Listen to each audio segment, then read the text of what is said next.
Hello guys, welcome back sa ating channel na Nabotas Reclamation Project Update. Ito po muli si Skywalk TV, August 22, 2024. Ipapakita po natin yung mga bagong kaganapan dito po sa may Nabotas. Ganito na po kalawak ang kanilang mga nagagawa mga kababayan. Ito'y umaabot ng 650 hectares. Kaya ganito po ang ating nakikita na po dito. Pag natapos yan, napaganda po ang Nabotas Coastal Bay Development project na ito para sa mga taga Nabotas. Dahil magkakaroon ng expressway at kukonek dyan sa mga bahay na yan. Yan po pinaka-sample. Pakita natin yung project na ito. I-coconnect sa New Manila International Airport.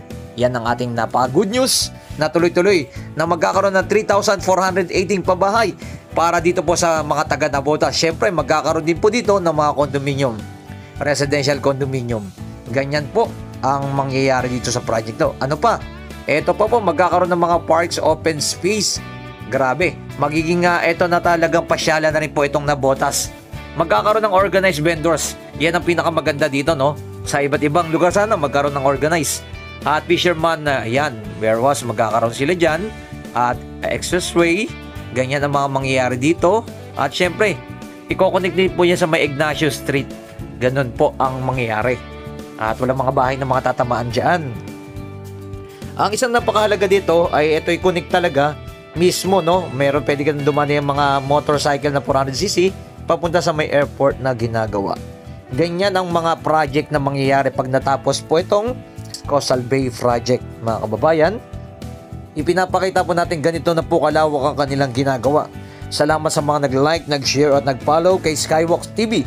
And comment nyo na below mga kababayan kung ano masabi nyo po dito sa napakalaking proyekto dito po sa may Nabotas na ating tuloy-tuloy nating ina-update.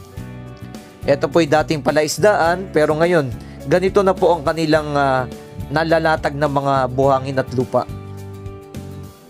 na ating ipinapakita sa inyo. Ayan, tuloy-tuloy po ang ating pag-update sa iba't ibang lugar upang mabigyan kayo ng mga impormasyon at mga latest na kanila na pong mga ginagawa dito sa area na to. Ayan, no, may mga heavy equipment na tuloy-tuloy ang kanilang pagtatambak ng mga buhangin at pinapataas itong lugar na ito. Dahil syempre natin, alam naman po natin, pag dyan sa Nabotas ay hindi maiwasan talaga binabaha tong area na to. Pero pinag-aaralan na po nila yan, tinataasan po yung area na to dito para hindi po basa-basa bahain. Yan. Dahil ito i-coconnect rin po sa may going to Manila Bay.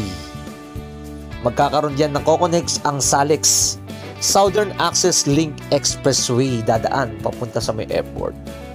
Ganyan po ang project nito na tuloy-tuloy po nating ina-update. Syempre ngayon nakikita pa rin natin yung develop ay tuloy-tuloy pa rin po yung pagtatambak nila ng buhangin. Ito po nakikita nyo may mga pabahay po dito dati ng mga nakaraan administrasyon ay may mga pabahay pa rin po dito na nabigyan.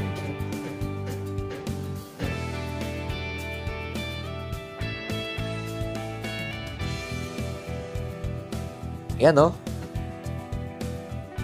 Sobrang lawak po ito. Itong area po nito, mga kababayan. Yung pinaka-dulon-dulo, yun, no? Natataw na natin sa dulon-dulo na po yung pinaka-airport na ating ipinapakita sa inyo.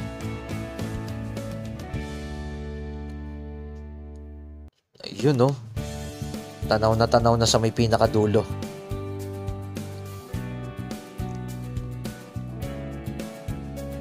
Yan, itong ilera na po niyan, nakikita nyo, bubuhusan pa po nila yan ng tuloy-tuloy ng lupa. Ganyan na po ang mangyayari niyan. Matagal-tagal na rin po tayo hindi nakapag-update dito pero napakalaki rin na rin po ng progress po nila dito. Dahil dito kasi puro tubig pa yung nasa gitna na yan eh. Pero ngayon nakikita nyo, no? Natutuyo na po, nalalatagan na po nila ng mga lupa.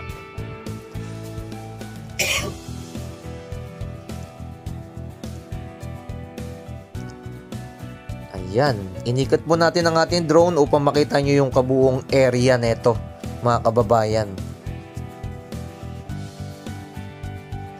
Grabe, no? Napakalaking project, no? At isa sa magiging tourist spot na rin po dito sa Nabotas pag natapos na po ang project neto. Sigurado yun, napakaganda kasi ng magiging plano ng kanilang gagawin dito. Pero ngayon, nakikita pa lang po natin, ganito pa lang po ang kanilang mga nagagawa, natatambak, at tuloy-tuloy ang pagtatambak. May mga heavy equipment na rin po sila dyan.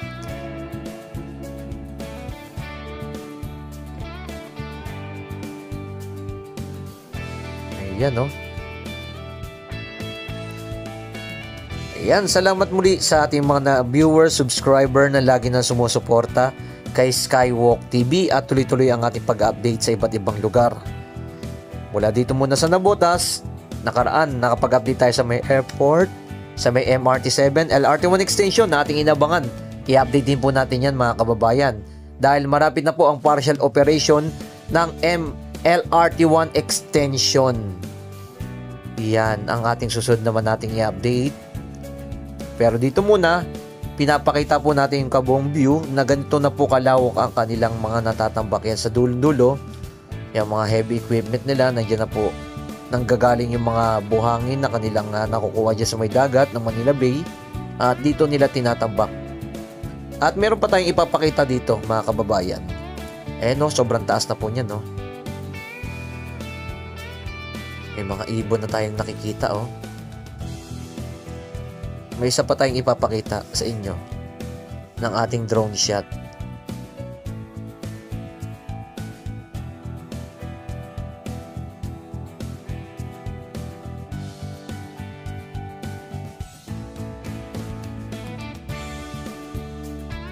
Yan, sobrang lawak. Ito po yung mga pabahay ng nakarang administrasyon ng ating Pangulong Duterte.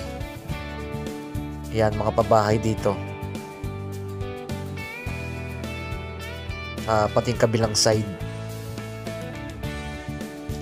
At natanong din natin yung mga nakatira dito, no? Binabaha rin po talaga dito sa area na to. Yung meron tayong mga natanong dito. At ito kasi may bakod na yung ginagawa, tinatambakan ng mga buhangin. Pero may pinaka-area dito, may mga nakatira pa. Pero sila nga po magkakaroon ng relocation. Ito going po to ng Manila na po yan. Yan. Sa mga nagtatanong, nandito po tayo sa may Tansa, Navotas mga kababayan, ha. Sa mga bagong pasok ng ating mga viewers. Ito po yung aking tinutukoy. Meron pa doon isa pa dito, isang area, yan, no, mga bahay. Na ang sabi po nila dito ay magkakaroon po sila ng relocation pag natapos na po gawin mismo itong Navotas Coastal Bay update natin, reclamation project. Yan.